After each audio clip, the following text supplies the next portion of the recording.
Q and Review, celebrating 40 years of audio production, welcomes you to this week's edition of the Glasgow Times Sports Podcast, recorded from our studio in the Bishopbriggs Media Centre and by our volunteers working from home.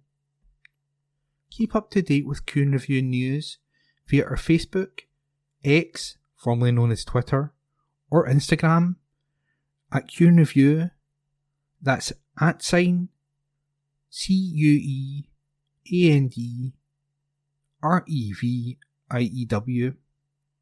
or get in touch with us directly by emailing information@qandreview.com. That's INFORMATION @CUEANDREVIEW.com, or by calling us on 0141 772 3979. Please like and share our podcast and give us constructive feedback. Evening Times Sport, May 5. Shanklin delivers Kyla blow to Rangers. Report by Matthew Lindsay. It is 40 years now since Hearts crashed to that excruciating, inexplicable and infamous 2-0 defeat to Dundee at Dens Park, when they needed just a draw and a point to be crowned Scottish champions. A stunning 2-1 win over Rangers at Tynecastle last night strongly suggested the capital club, who are 3 points ahead of Celtic, at the top of the William Hill Premiership table, with just 3 games remaining, will not suffer the same sorry fate this time around. Derek McInnes' side fell behind to Danny Rowe's team when they conceded a first-half goal to Dujon Sterling, but they fought back valiantly and claimed a massive and richly deserved victory, thanks to second-half Stephen Kingsley and Lawrence Shanklin strikes. The resolve they exhibited in difficult circumstances showed they have the minerals required to maintain their advantage and land their first top-flight title since way back in 1960. They have a superior goal difference to their nearest challengers, whom they face at Parkhead on the final day, and if they beat Motherwell at Fir Park on Saturday and Falkirk at home the following Wednesday, it might, depending on what happens elsewhere, be enough to get them over the line. Rangers, meanwhile, are 7 points behind the leaders following their pitiful collapse, and look certain to finish another domestic campaign trophyless. Hearts, despite being without both Harry Millen and Cammy Devlin once again, picked up where they had left off against Hibs at Easter Road 8 days earlier. They dominated possession and applied pressure to their opponent's backline, but they struggled to create the number of scoring chances which they had carved out against their 9-man City rivals in Leith. Craig Halkett could and really should have broken the deadlock when he rose and got on the end of a Mark Leonard free kick in the 11th minute. The centre-half, though, headed over the crossbar. Hearts would soon come to rue that squandered opportunity. It was the last time they seriously threatened in the first half. Rowe made 4 changes to the starting lineup, which had taken to the field in the 3-2 home defeat to Motherwell at Ibrox. Tavernier, Dimong, Moore and Skov Olsen came in, as Mekoma, Gassama, Asgard and Miovski dropped out. That minor surgery saw Sterling shunted from right back to left back. It was not a position which the versatile Englishman has featured in much during his time in this country, but it proved to be an inspired switch. Sterling silenced the home support at a long Tavernier throw. Stuart Finlay headed the ball onto him, and the defender struck a volley which deflected off the outstretched leg of Michael Steinwender, bounced off the turf, and arched over the head of goalkeeper Alex Schwolow. There was more than a touch of good fortune about the opener, but they capitalised fully on poor defending. It was an innocuous-looking delivery, which should have been easily dealt with. The tiny pocket of Rangers supporters who were celebrating wildly at the other end of the pitch were not caring a jot. Skov Olsen returned, the Danish international making that return to the Rangers side after recovering from the quad injury that had sidelined him for most of April, and slotted into the right of a front three that also comprised Moore and Yusuf Chermiti. The 40 times capped 26-year-old has been a desperate disappointment since joining from Wolfsburg on loan in January. His club really needed him to finally show why he has played at such a high level in Italy, Belgium and Germany, and add some creativity and penetration to their efforts going forward. He failed to find Tochi Chukwuani inside him when the visitors made an early foray upfield, and then contributed precious little thereafter. Moore, fresh from being named PFA Scotland Young Player of the Year, was far livelier and much more involved. Skov Olsen made way for Gassama with 20 minutes or so remaining, having failed to justify his selection. The Sterling goal put a definite spring in the step of the Rangers players. They were composed on the ball and assumed complete control of proceedings without ever really looking like increasing their lead. McInnes had to do something at half-time to get Hearts back into the match, and he duly did so by removing the ineffectual Islam Chersnokov and throwing on Blair Spittle. The substitution had the desired effect and then some. Claudio Braga tested Jack Butland for the first time 7 minutes into the second half, and the host levelled shortly afterwards. Kizzy Ridders hit the left upright, but Kingsley was perfectly positioned to prod home the rebound. It was Spittle who had initiated the attack. Scorer then turned provider. Kingsley cut the ball back to the edge of the Rangers area, and skipper Shanklin met it with a powerful first-time shot which found the bottom left corner. That ultimately proved, despite a few nervous moments at the death, to be the winner. Jambos celebrated like their team had clinched the trophy when referee John Beaton blew his final whistle after 7 minutes of injury time. Shanklin and his teammates have momentum and a feel-good factor behind them entering the home straight. This match between these fierce Edinburgh and Glasgow foes was a fabulous occasion, which will live long in the memory of everyone, of the Hearts fans anyway, who was present. Every seat in the old Gorgie ground was filled long before kick-off, and the home supporters waved their maroon and white scarves and flags above their heads as the teams came out of the tunnel. Every pass that was completed, every header that was won, every tackle that went flying in, every foul that was committed was cheered and booed from kick-off to the final whistle. It was, unsurprisingly given the importance of victory to both sides, not especially pleasing on the eye, but the intensity was off the charts. The only negative was the limited number of travelling fans who were allowed into the Roseburn stand. Followers of the Ibrox club received just 576 briefs for one of the biggest games of the 25-26 campaign. The SPFL should seriously consider introducing a universal 5% rule for away allocations.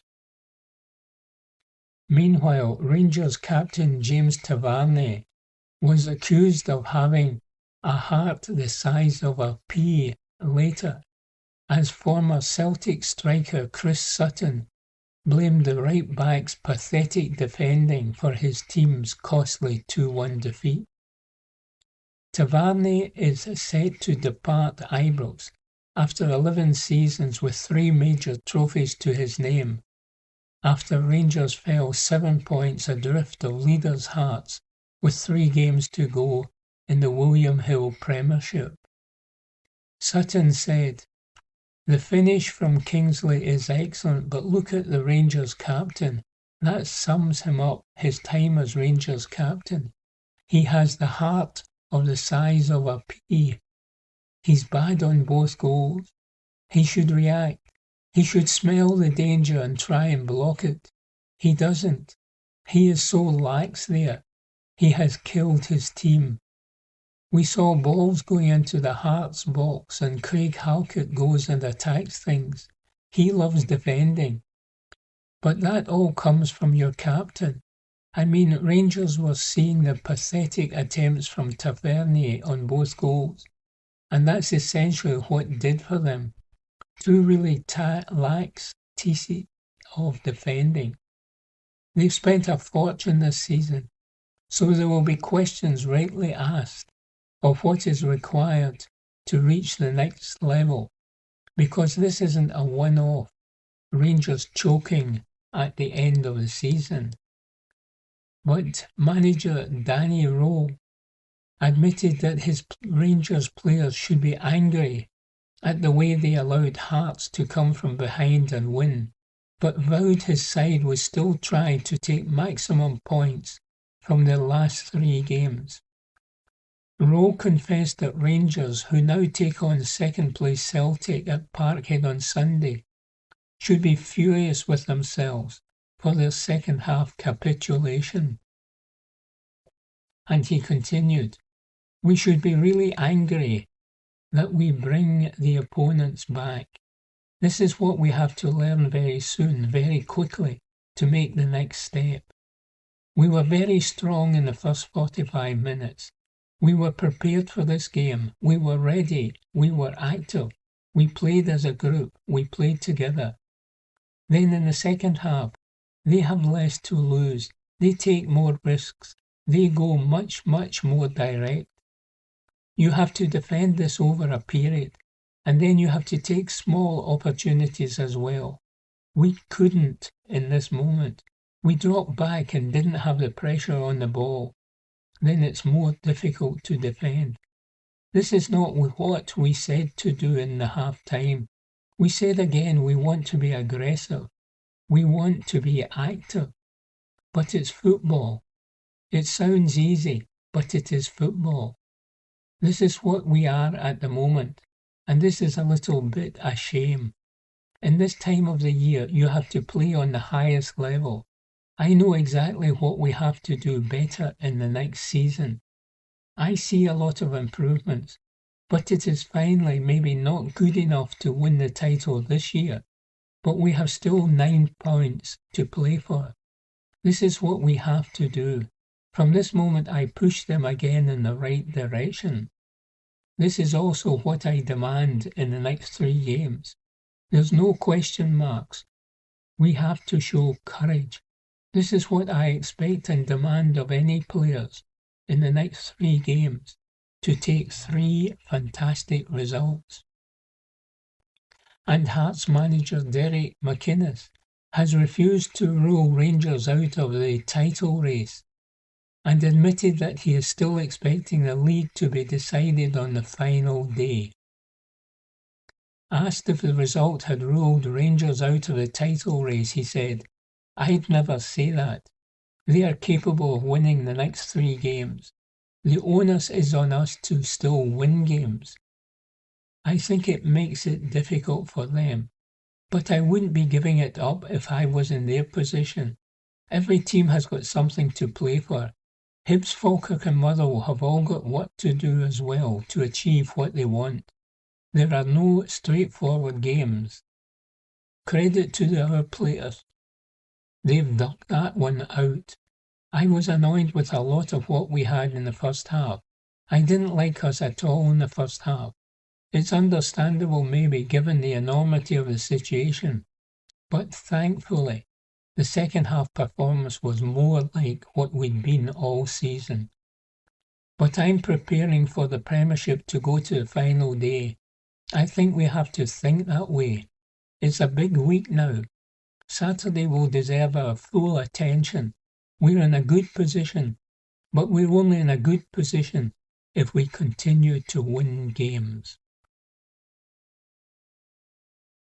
Evening Times Sport, May 7. Connecty keen to end up and down campaign on a high note. Report by Josh McCafferty. Sebastian Tunekti was part of the Bodo Glimt side that made history in 2020, winning the club's first Norwegian top-flight title. Fast forward 6 years, and the Tunisian winger is eyeing similar success with Celtic. Albeit the Glasgow Giants are far more accustomed to silverware, the unforeseen nature of the current race for the William Hill Premiership flag would make emerging Victoria all the sweeter. Tonekti concedes that Celtic's tussle for the title is inherently different to how Bodo defied the odds, but he hopes this campaign ends in the same manner. I came there in 2020. To be honest, I did not watch so much Bodo Glimt before I came, Tonekti said. I came there because I had some good chats with the club and with the coach. So I knew that they came second the year before, and I saw some highlights that they played some great football. But when I came there, it was brilliant. I learned so much. I took a big step as a player. It was really great to be part of it. Bodo took an unassailable lead in their quest to win a first Norwegian title, ultimately finishing 19 points clear of runners-up Molde. This year's iteration of the Premiership race is far tighter. Just 3 points separate league leaders Hearts and second-place Celtic, with 3 games to go. And Tonekti said, "It's so different. This race is unbelievable. It's so exciting for everyone." The entire population of Bodo could fill Celtic Park, predominantly a yo-yo club pre-2020. Bodo reached the last 16 of the Champions League this season. Just 600 supporters filled their 8,200 capacity stadium when they won their first league title during the COVID pandemic. And Tonekti said, Bodo did not have so many fans in the stands, and nobody was expecting us to win the league when I played there. To be honest, there was not any pressure because the club was playing in the second league for some years, and I just think the fans and the club were just happy that we were doing really well. We were just trying to focus on winning games and trying to develop, to be honest. There wasn't any pressure in that way. Playing in front of 60,000 fans every other week is a stark contrast from Tonekti's days in the Arctic Circle. Celtic Park has felt more united than ever in recent matches, with supporters setting aside their myriad complaints to focus on a push for the title. And Tonekti said, "The last home game was incredible. You just felt it was special. Just when we arrived with the bus, the fans were outside the stadium singing and cheering for us. Inside the stadium was quite special.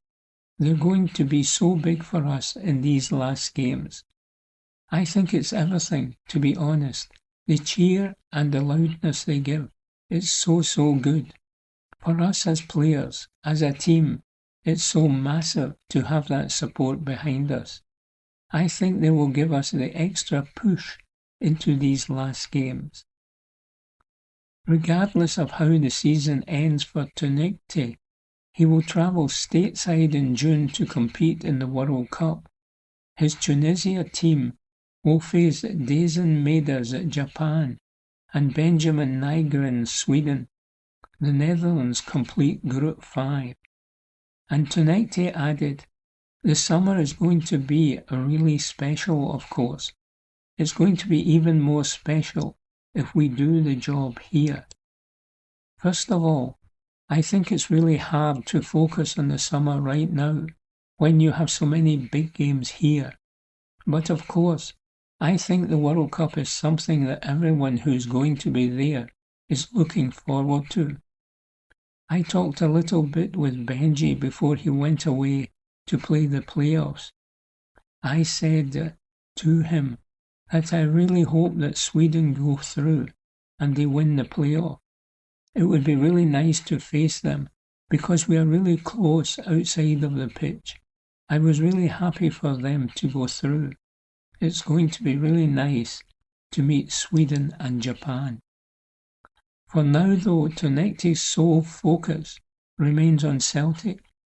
With a league title to be won and a Scottish Cup final against Dunfermline to look forward to, a season dominated by off-field tumult could yet end smoothly. And Tunekte said, "For me, it's all about Celtic. I try to win games and hopefully win a double. I think we have found momentum. We won some games now and also been scoring some goals. I just feel the squad is developing and taking steps. The squad is in great shape. Many players are doing really well at the moment. Players are stepping up.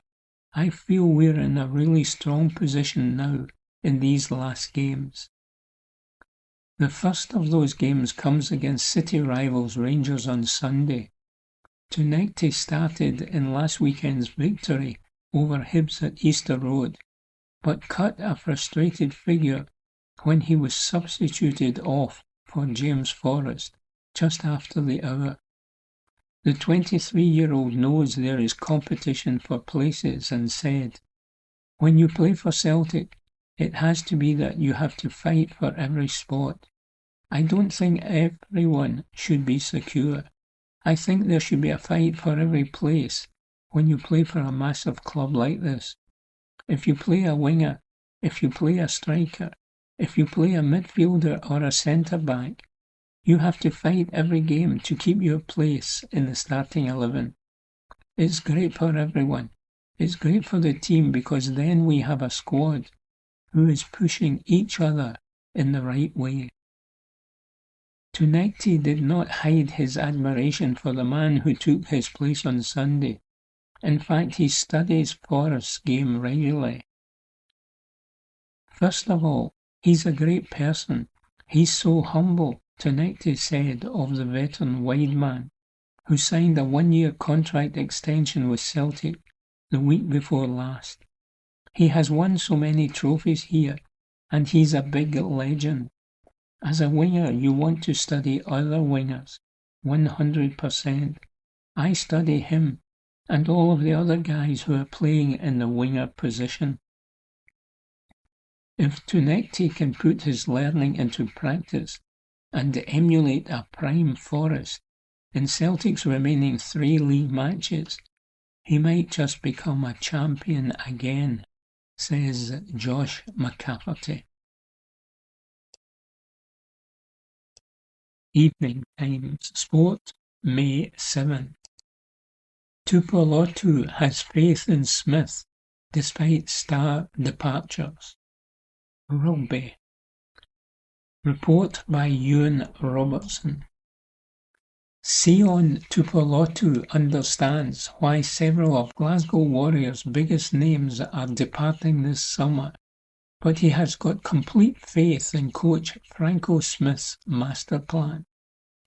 As it stands, Glasgow are losing 6 internationals at the end of the season, with Jack Dempsey, Hugh Jones, Adam Hastings, Johnny Matthews, Sion Valanu and Johnny Matthews all agreeing deals with new clubs. That has led to some supporters harbouring concerns about whether Glasgow can continue their progression and success. Tupuluatu knows how important the departees have been to the Warriors in recent years, but also understands the reality of being a professional athlete and the financial aspect in a short career. In November 2024, Tupuluatu rejected lucrative offers to commit his future to Glasgow until 2028 and asked if he wanted to talk with the Glasgow hierarchy over their ambitions. He replied, "I don't. I just have to focus on myself."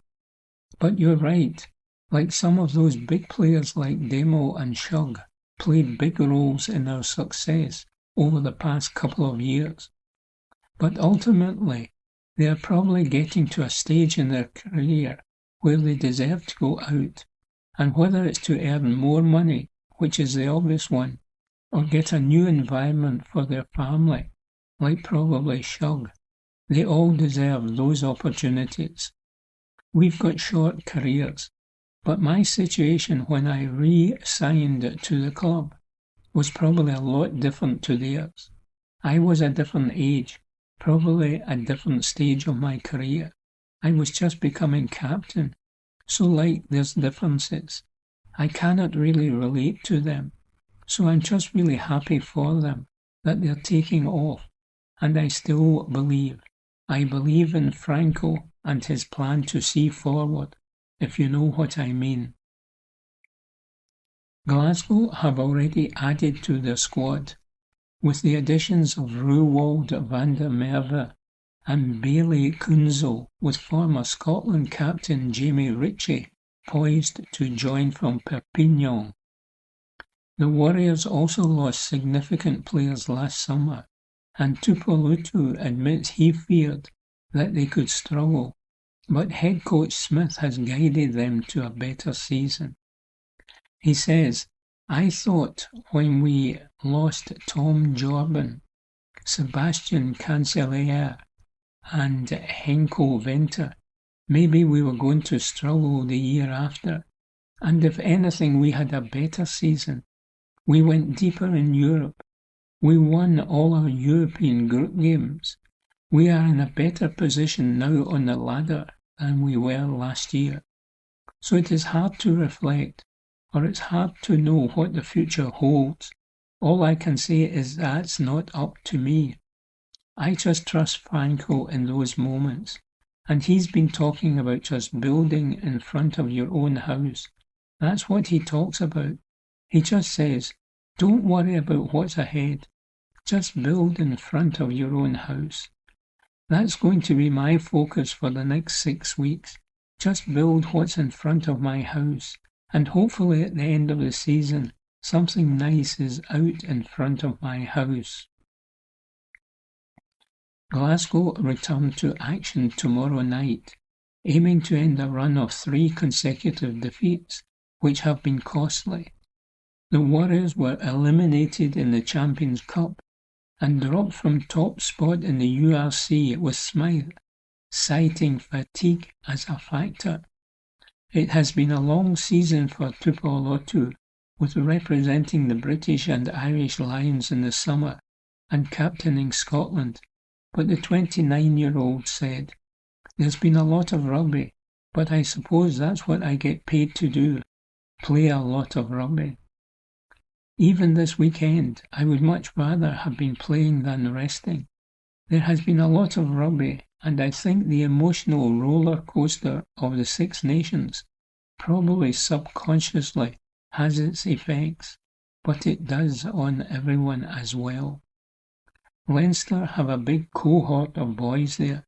They probably have a bigger squad, so they can manage boys a little bit differently. We're just in the situation we're in at our club at the moment with numbers and stuff like that, but we're doing the best that we can with all of that. Franco's doing the best that he can to manage the players when he can. And yes, ultimately, we have played a lot of rugby up to this point, but we're not lacking any motivation. We've got a little bit of a freshen up this week, and we'll get another one after the next 2 games of URC for the finals. Hopefully, that can put us in good stead, and maybe give a couple extra weeks for the boys to come off the injury list. That's probably been the biggest thing with the Six Nations. Not necessarily the boys that haven't got hurt. It's the boys that have got hurt during that Six Nations period that probably have hindered us a little bit. Meanwhile, Adam Hastings will miss the final 2 games of Glasgow Warriors United Rugby Championship regular season after being handed a ban. Hastings has been suspended for the 2 matches after being shown 3 yellow cards this season against Zebra Parma in January, against Leinster in March, and against the Stormers last month. A lengthy press release from the URC outlined the reasons behind the ban for the Scotland international, stating that incidents 1 and 3 were acts of foul play involving dangerous tackles where Hastings made contact with the head of an opponent. It describes incident 2 as foul play, labelled as unsportsmanlike conduct, when he rubbed the head of Sam Prendergast following a Warriors try in victory over Leinster at Scotland. The URC report states, the incident further developed into a very unpleasant melee involving a large number of players from both sides. It caused order to break down on the field of play and could have affected the remainder of the match. Hastings' conduct was described as moderately serious with concerning similar features from the 2 dangerous tackles. As a result, the fly half, who is leaving the club at the end of the season to join Montpellier, will miss the visit of Cardiff to Scotstoun tomorrow night and the trip to Belfast a week on Saturday. He will, though, be available for the playoffs.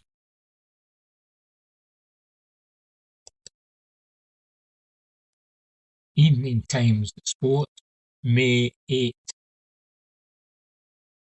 Roll record in big games a worry for Rangers.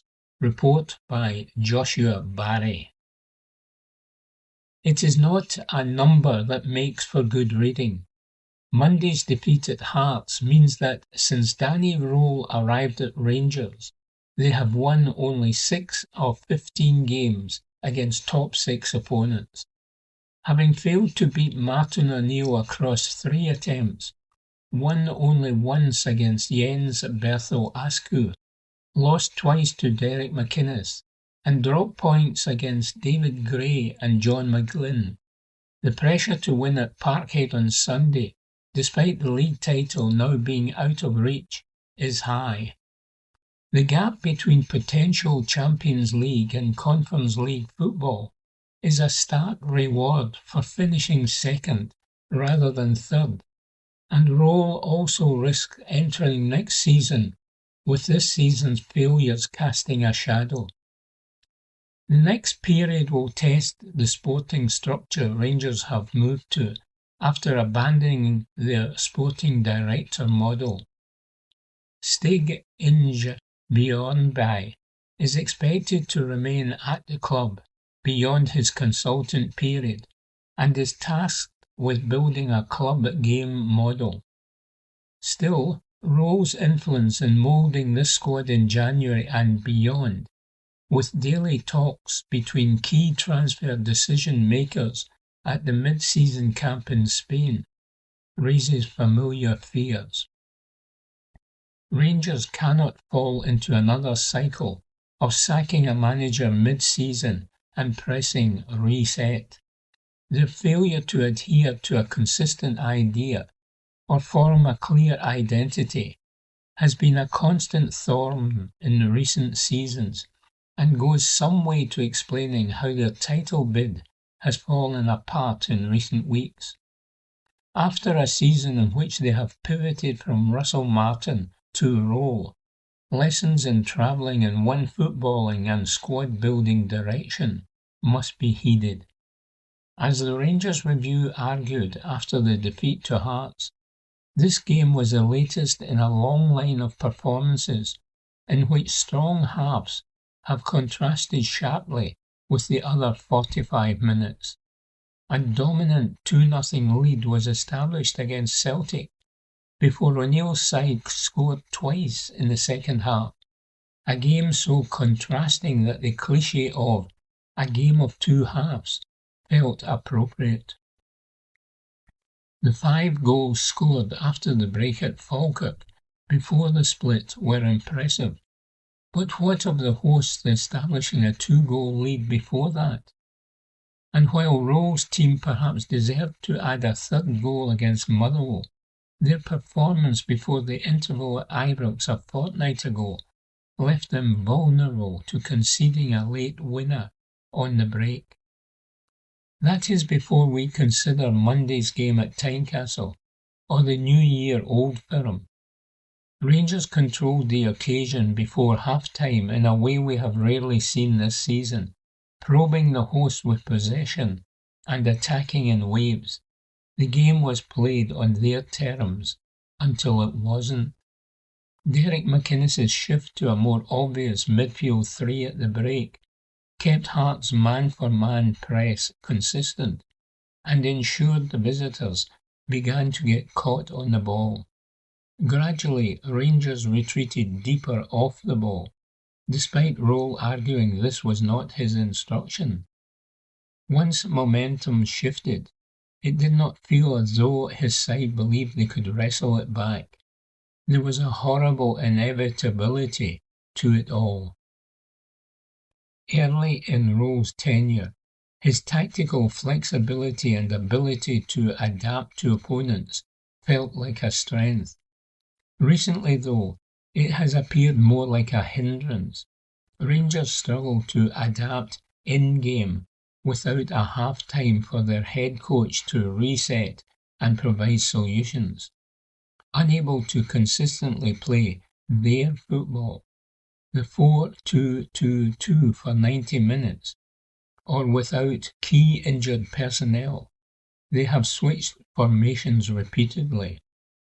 Ultimately, this comes back to a simple fact. Rangers still lack identity. If any game summed this up best, it was the Scottish Cup exit to Celtic. O'Neill's side were missing Callum McGregor and Kieran Tierney, and ended the game without attempting a shot. Yet Rangers still could not find a way to win. They did not lose, but their inability to punish Celtic or capitalise on opportunity speaks volumes.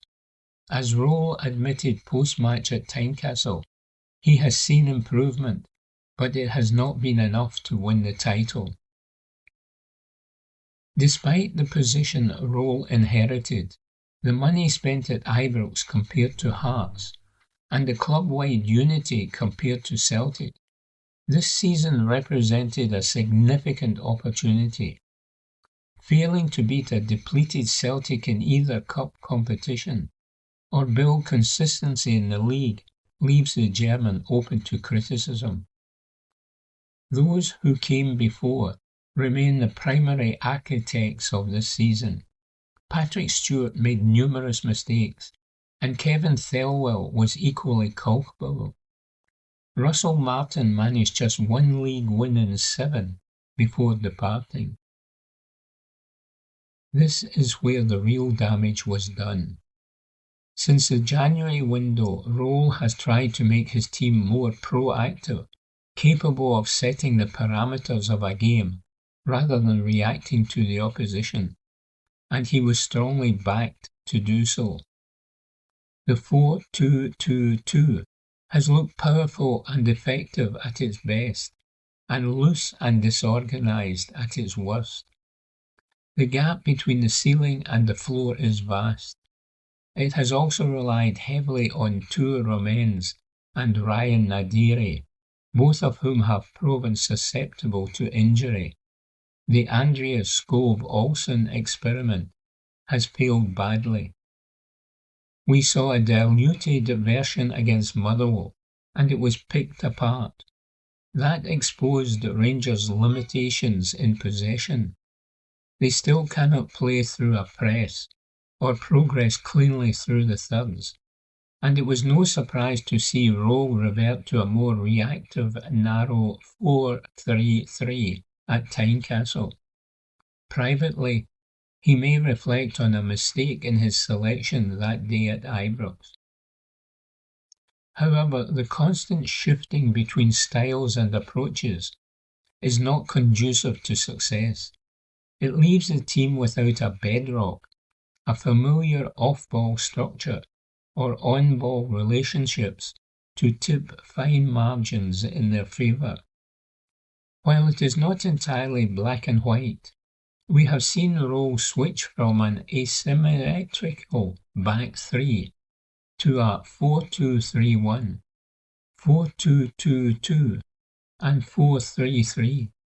Had his side scored instead of Motherwell in injury time last week, this column might focus on his adaptability.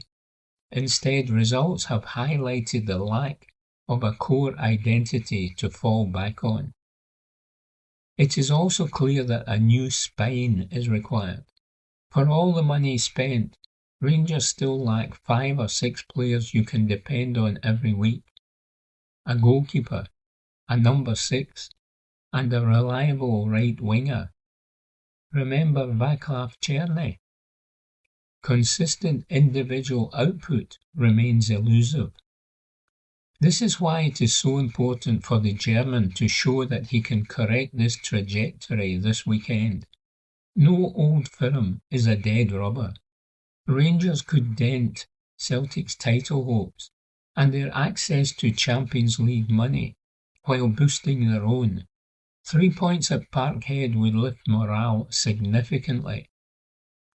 As has been noted in recent post-season debriefs, Rangers will not win a league title until they have a clear, concise idea of who they are, the structure and relationships to create chances, the organisation and resolve to prevent them, and a squad built with that identity in mind.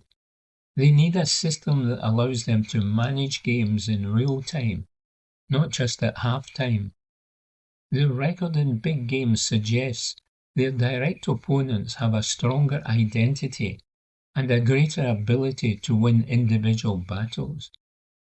We should not forget how low the club was when Rowe arrived.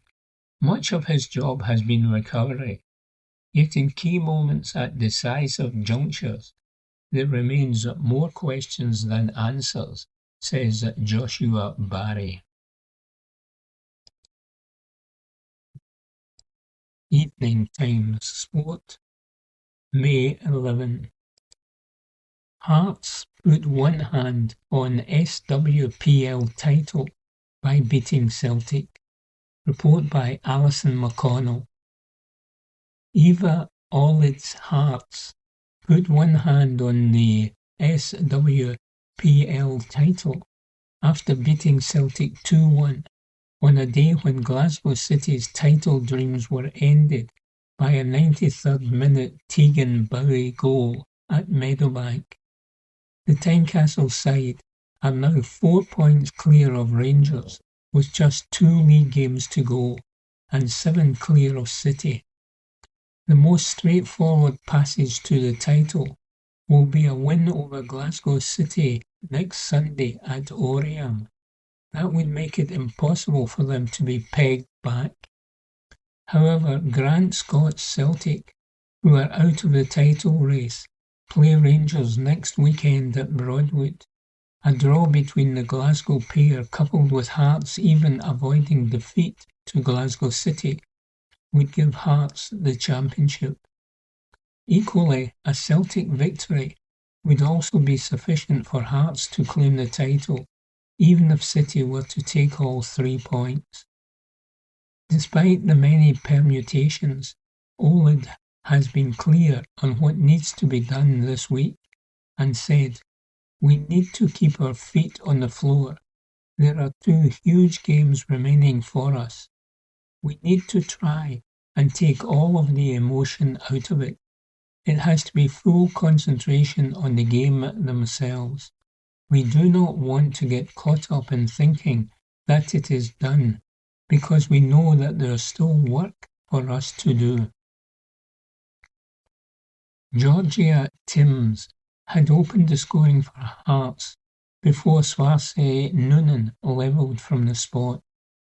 Lauren Wade restored Hearts' lead before the break, with Ola delighted at the attitude and mentality from her side, as she said, "We have tried to take the pressure out of it and focus on the games. I was pleased with the performance. The players are tired now. There have been so many games and the split is very tough, but we knew that this game was huge for us in terms of getting the 3 points." Glasgow City's title ambitions were left in tatters after their defeat to Hibs. Eli Adams opened the scoring from the spot before Kathleen McGovern doubled their lead. City fought to restore parity, with Abby Harrison and Cody Thomas pulling them level before Bowie netted in the dying stages. It will be a bitter pill for City to swallow, having led the SWPL table for so long this season. Their form in the split has devastated their campaign. Leanne Ross's side claimed the Sky Sports Cup back in March, but have struggled since the split with just 1 victory. That win came over Gary Holt's Partick Thistle, but they have now lost twice to Hibs, have lost to Hearts, to Rangers, and have drawn twice with Celtic. Said Ross, "The first half just wasn't good enough. There was a more spirited performance in the second half, a more Glasgow City performance. But when I look back at both incidents for the Hibs goals, I think we have been hard done by the officials, especially with the penalty. No one in the stadium saw anything, but the referee has said that it was a wrestling match. Even the Hibs bench was surprised. We were up against it, and then Linda Mothallo was fouled in the build-up in the second half. We spoke this week about we still had to do, and we let ourselves down in the first half. Rangers are still in with a shout after their 3-0 win over Partick Thistle. Laura Berry, Jodie McCleary and Maya Macaulay came up with the goals to keep their title dreams burning. Report by Alison McConnell. Evening Times Sport, May 11. Matthew Lindsay says, "Magnificent Maida keeps Celtic's title tilt on track." The giant tifo which the Celtic supporters unfurled in the North Curve at Parkhead before kick-off in their William Hill Premiership match against Rangers yesterday afternoon urged Callum McGregor and his teammates to fight it out until the end. The defending champions duly delivered a knockout blow to their City rivals' slim hopes of lifting the Scottish title, with a performance that strongly suggested that when the bell goes for the start of the final round on Saturday, they will get up off their stool and come out of their corner swinging. Danny Rowe's team took the lead early on through Mikey Moore, but Martin O'Neill's side battled back brilliantly and recorded the victory they desperately needed thanks to a Yang goal and a Dazen made a double.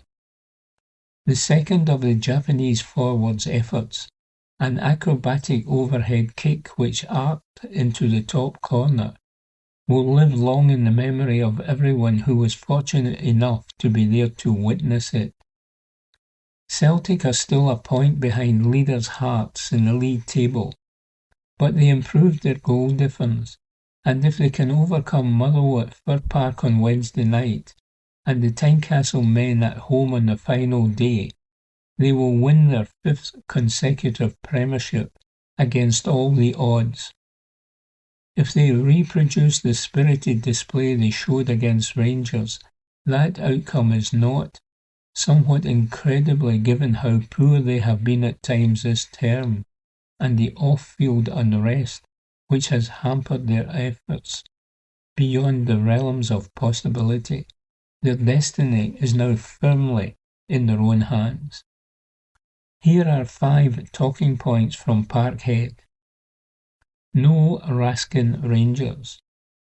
Roll rang the changes in the wake of his side's second-half capitulation against Hearts at Tynecastle on Monday night. 2 Romens, Conor Barron and Oliver Antman came in for Dujong Sterling, Nicholas Raskin and Andreas Skov Olsen. None of those who missed out could have any complaints, but Barron had been involved in just 4 minutes of football, a late cameo in the 3-2 loss to Motherwell in 4 weeks. The Scot had last started a match in January.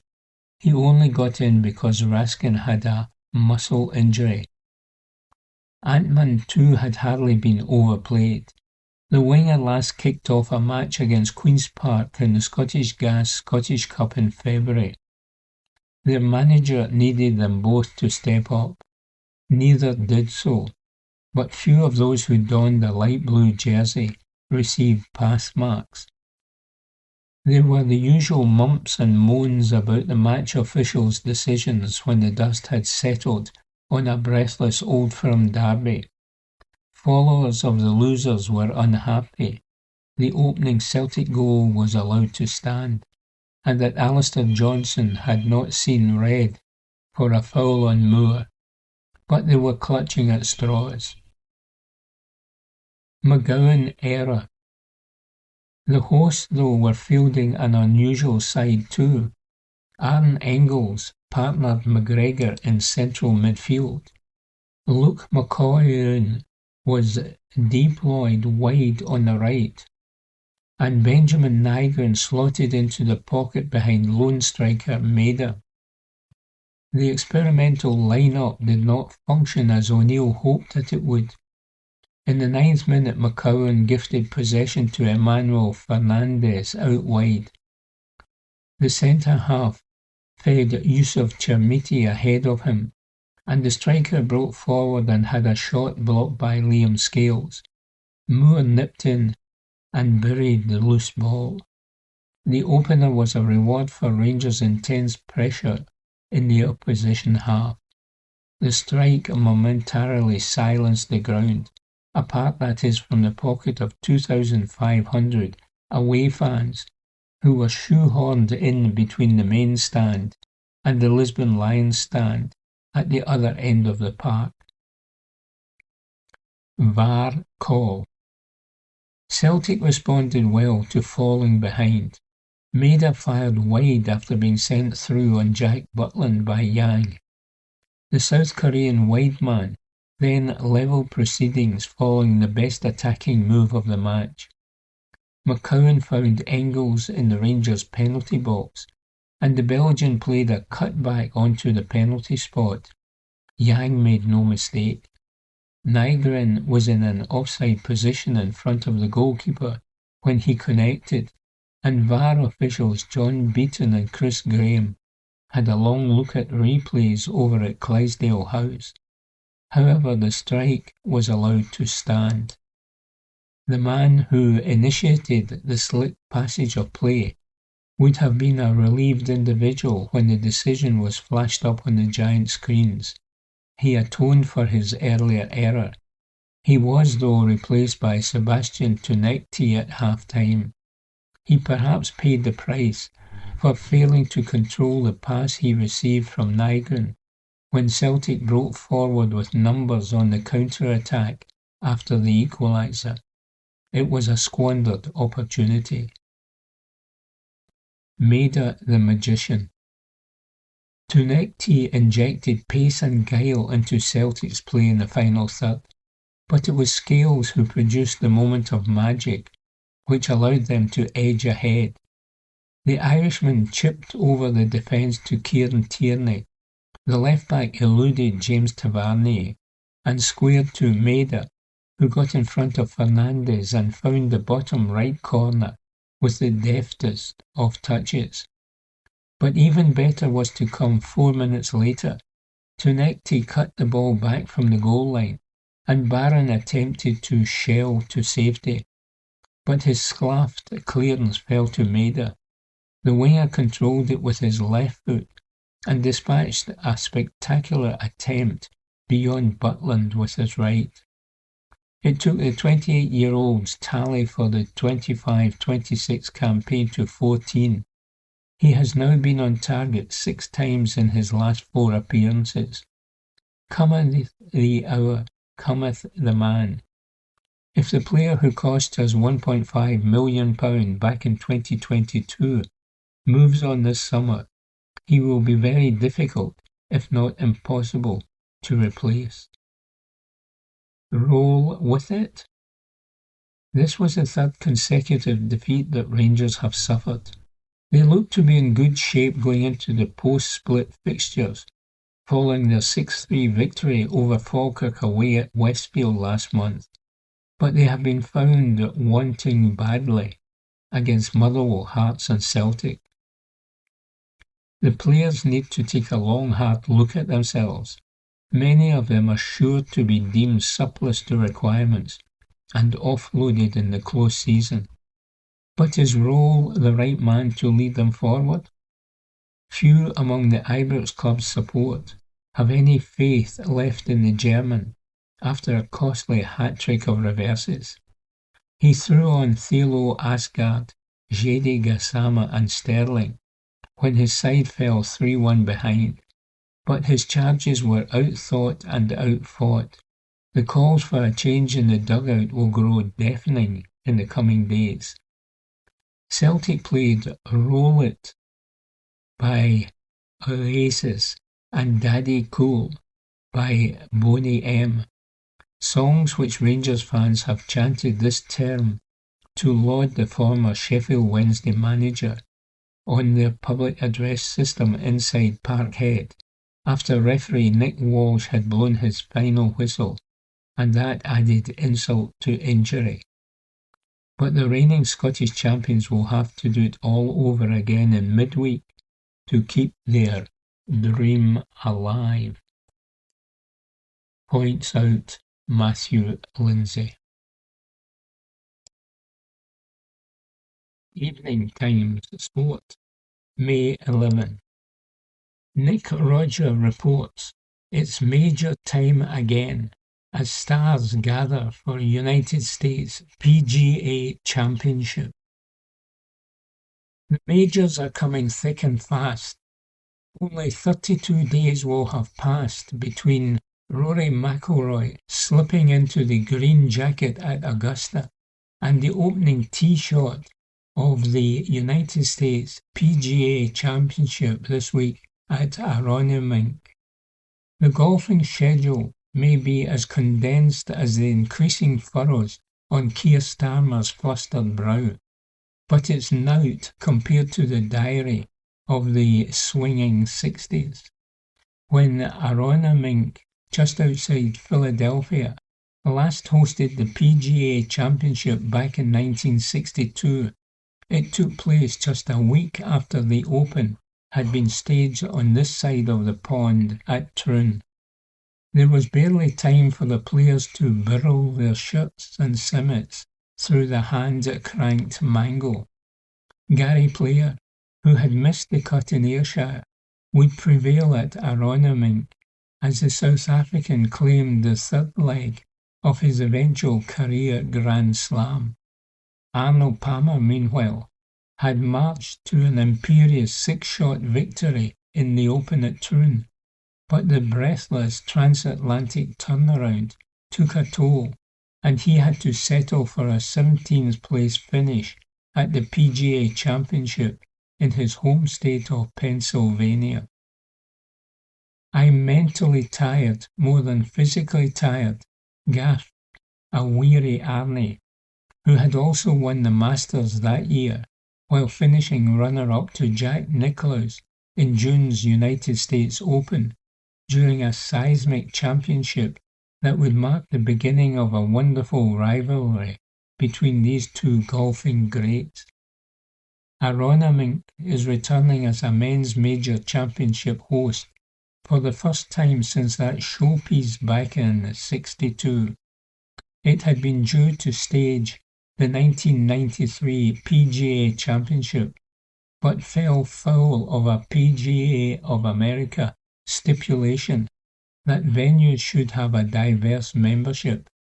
At the time, it did not have any black members. Here, in 2026, Aronimink, which staged the Women's PGA Championship in 2020, is preparing to welcome the best in the world again. "It's an exacting old test. I played it the week before the Ryder Cup on a little boys' golf holiday," said Oban's Robert McIntyre, who finished 8th in the 2024 PGA Championship at Valhalla. "It is going to be long and tough." McIntyre's summing up was pretty simple. After his colourful cussings at the Masters, the TV commentators could be kept busy with their whispering apologies if things start going awry for the Scot at Aronimink. From the very first hole, which features a sharp drop right off the tee and a rigorous climb back up to the green, this Donald Ross designed course offers, as its Scottish creator once said it, the supreme test. It was Scottish Scheffler, the world number 1, who reigned supreme in the 2025 championship as he eased to a 5-shot triumph at Quail Hollow. Scheffler already had a couple of Masters green jackets hanging in his wardrobe, finding room for the Wanamaker Trophy, a vast edifice of silverware that just about requires a mantelpiece the size of the Hoover Dam, was not a problem. "I have a room in my house called the golf room, and that's where all my crap goes," said Scheffler, who flung a claret jug in there later in the season when he won the Open at Portrush. "It's just a room full of all my golf junk. That's where it goes." Scheffler has been at the top of the world rankings for nearly 3 years. Only Tiger Woods has been perched there longer. He will be trying to join Woods and Brooks Koepka as the only back-to-back winners of the PGA Championship in its stroke play format. You wouldn't bet against him, would you? After a couple of rare finishes outside the top 20 prior to the Masters, a run which in some hysterical quarters constituted a crisis, Scheffler has finished second in each of his last 3 tournaments. Rory McIlroy, a 2-time winner of the PGA Championship in 2012 and 2014, is still reveling in the feel-good factor generated by his second Masters win just a few weeks ago. And he said of a major schedule, which after next week's showpiece includes the United States Open and the Open in rapid succession, "I am excited for the road ahead." As for McIntyre, well, since the crushing disappointment of a miscut at the Masters and all the controversy about his effing and blinding, the 29-year-old has made outings in the RBC Heritage and the Trust Championship. In this here, there and everywhere business, there's not much time to put the feet up. And he says, the schedule is so tightly packed now, you just feel as though you cannot take a week off. The schedule can be carnage. Goodness knows what McIntyre would have made of back-to-back majors in 1962.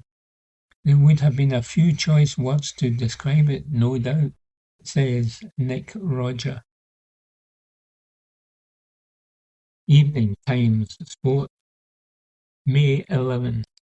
Celtic's O'Neill taking it one step at a time, reports Josh McCafferty.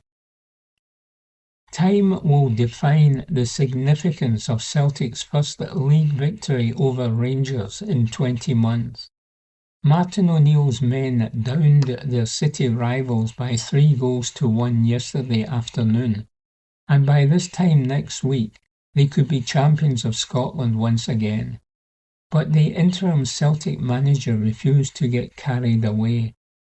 O'Neill explained, "People have said to me about momentum, and I think momentum can get shifted at any given moment.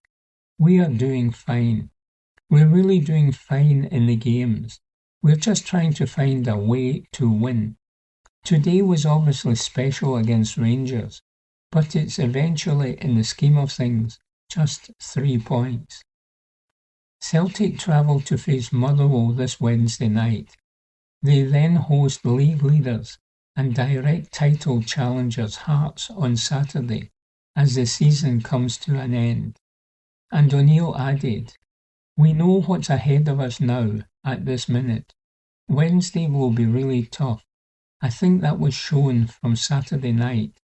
I think the run that we're on gives us confidence to go and compete, and also the fact that we've come from behind today as well. I know we're at home, but the crowd were brilliant for us. To come from behind against Rangers and play in the manner in which we did, particularly in the second half, that should give us a boost."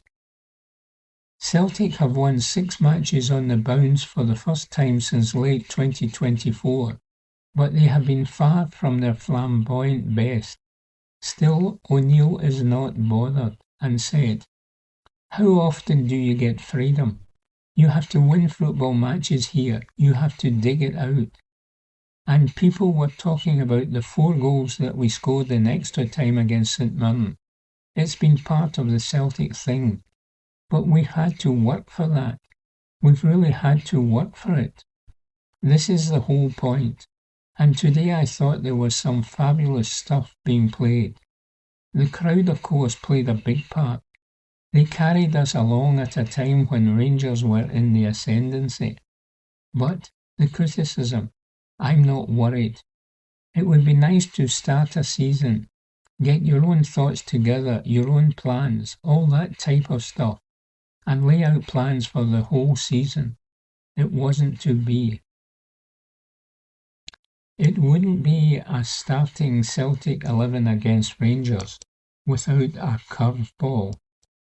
To the surprise of many, O'Neill gave Luke McCowan the nod on the right flank, with Yang shifting to the opposite side.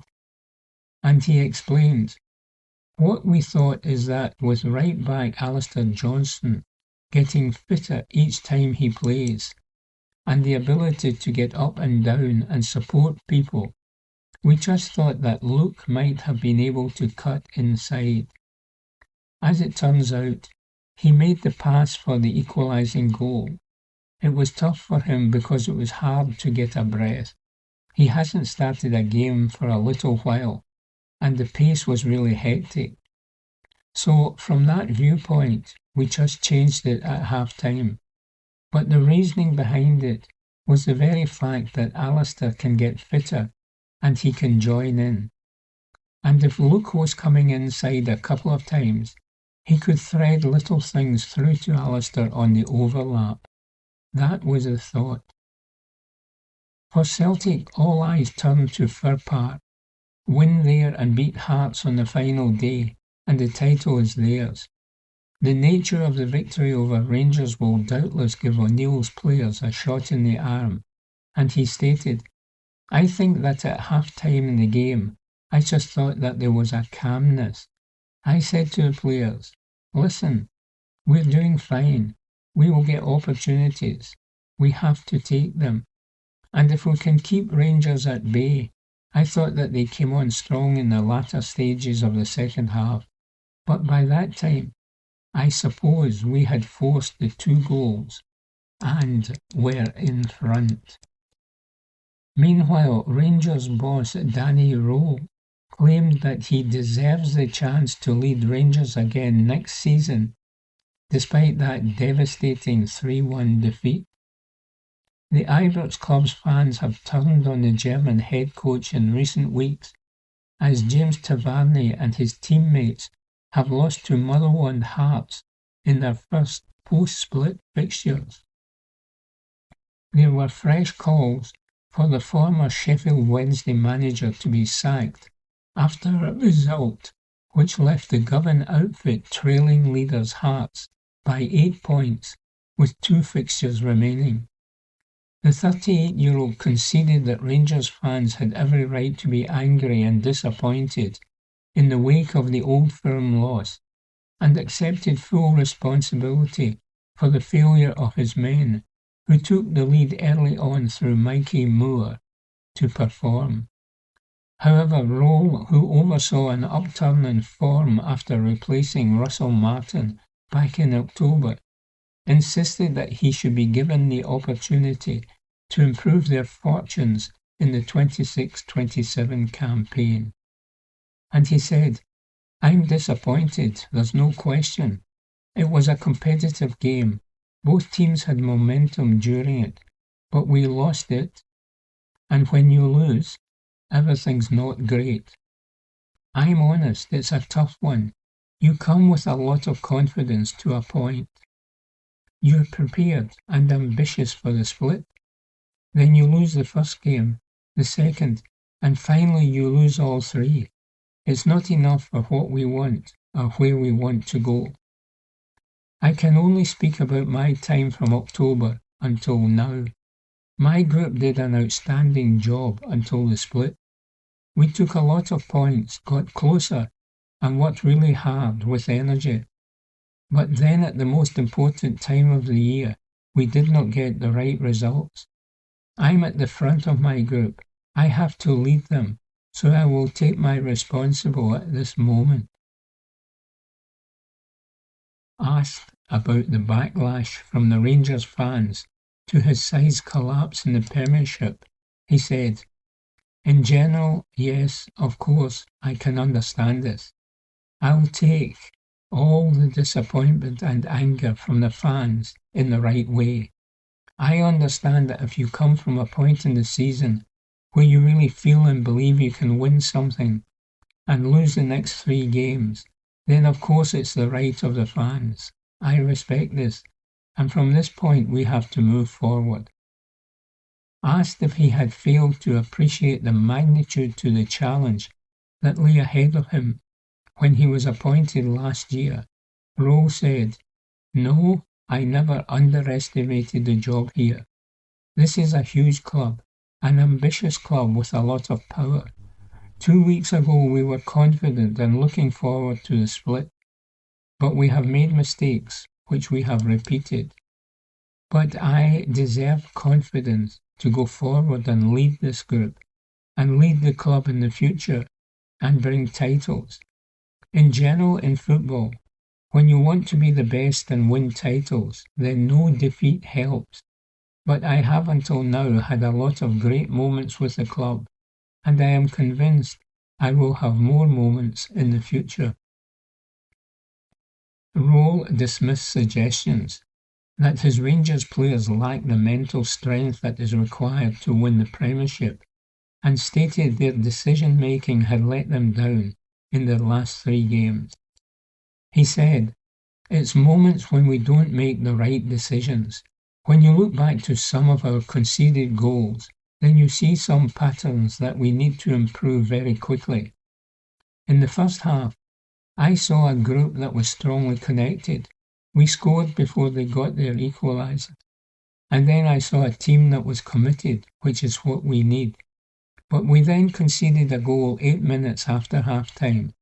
For the next 10 to 15 minutes we could see a lot of energy in the stadium, with our opponents having confidence. You have to come through this to take something.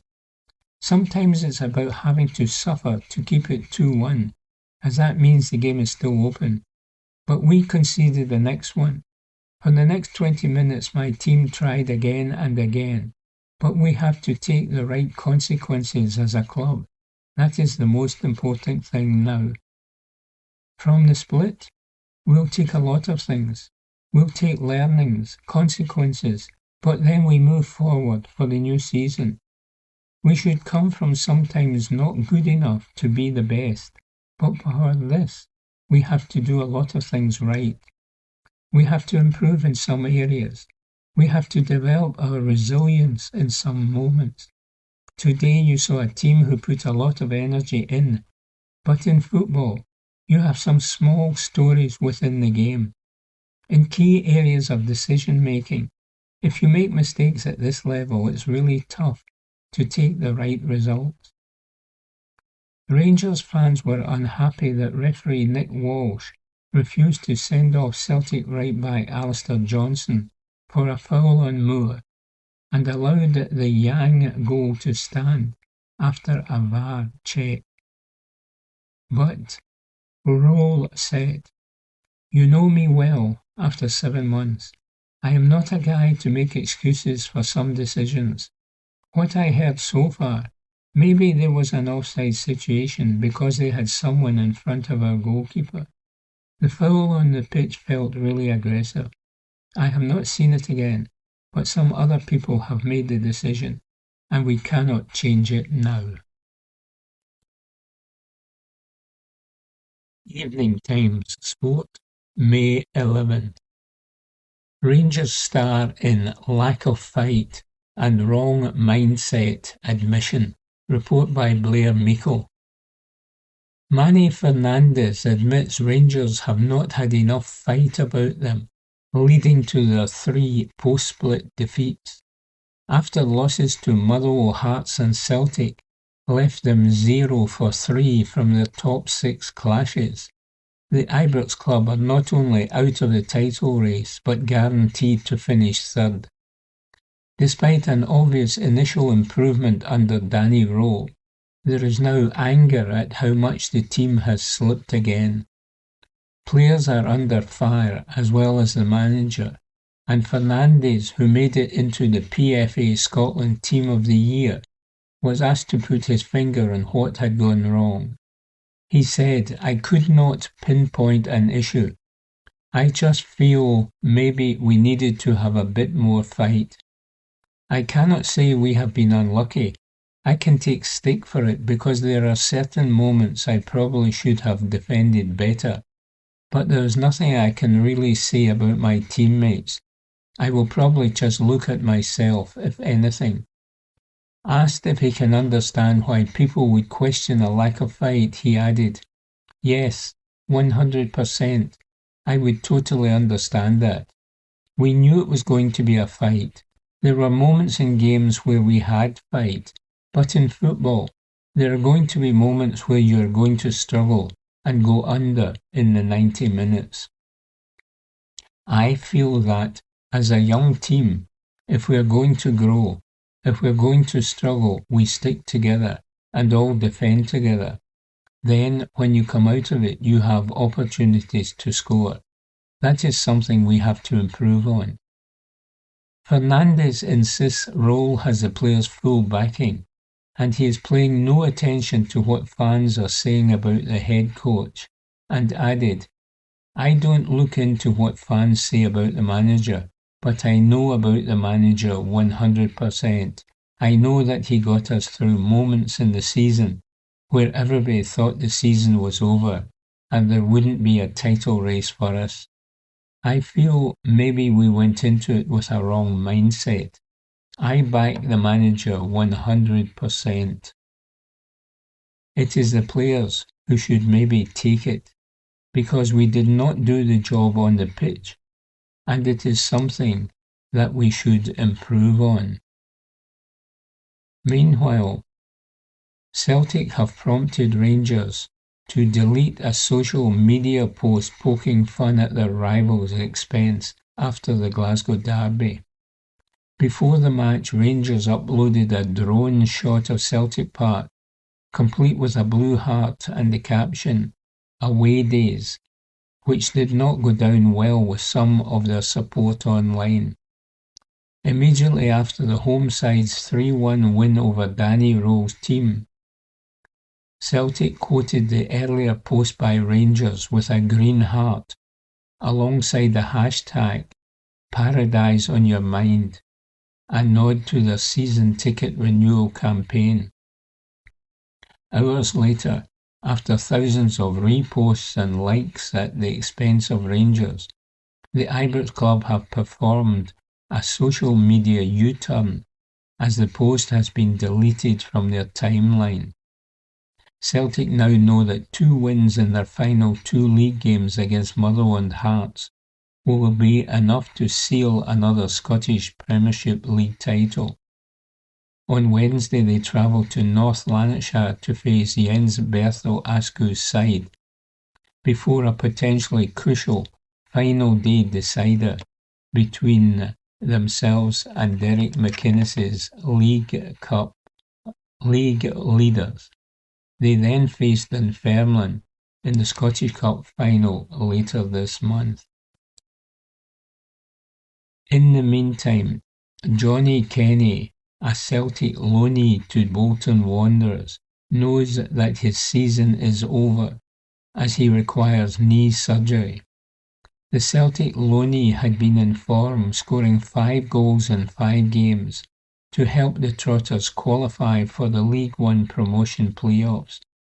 However, he will not be able to take part in them after suffering knee ligament damage during the victory over Luton Town. Kenny's injury had been kept quiet, but after he missed the first leg win over Bradford City, manager Steven Schumacher admitted he is out of the playoffs and said, "It's a similar injury to one Amario had, so it is season ending for us, certainly.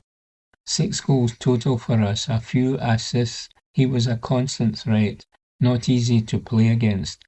And I spoke a few weeks ago how important he has been for us, so I cannot deny that he's going to be a miss. But we have players who have stepped up, and that's what we need now. Yes, we are going to miss Johnny Kenny, but someone else will step up and be the hero for us." Celtic daft pundit Alan Brazil has revealed he is recovering from a life-saving operation. The Scottish former striker has been absent from his TalkSport radio show recently, and today took the step of informing his listeners the reasons for his absence. He will now be taking time out to recuperate before returning to work. "Some of you will have noticed," he said on social media, "that I've not been around. I recently had a life-saving operation, and I am deeply grateful to the brilliant medical team who have looked after me. It will be some time yet before I'm fully back to myself, and for now I am focused on my recovery in private. Thank you to my family and those close to me who have been supporting me and putting up with me. I'll see you all soon." That concludes this week's edition of the Glasgow Times Sports Podcast. Please remember to subscribe to our channels at Q and Review, and to tell your friends about our service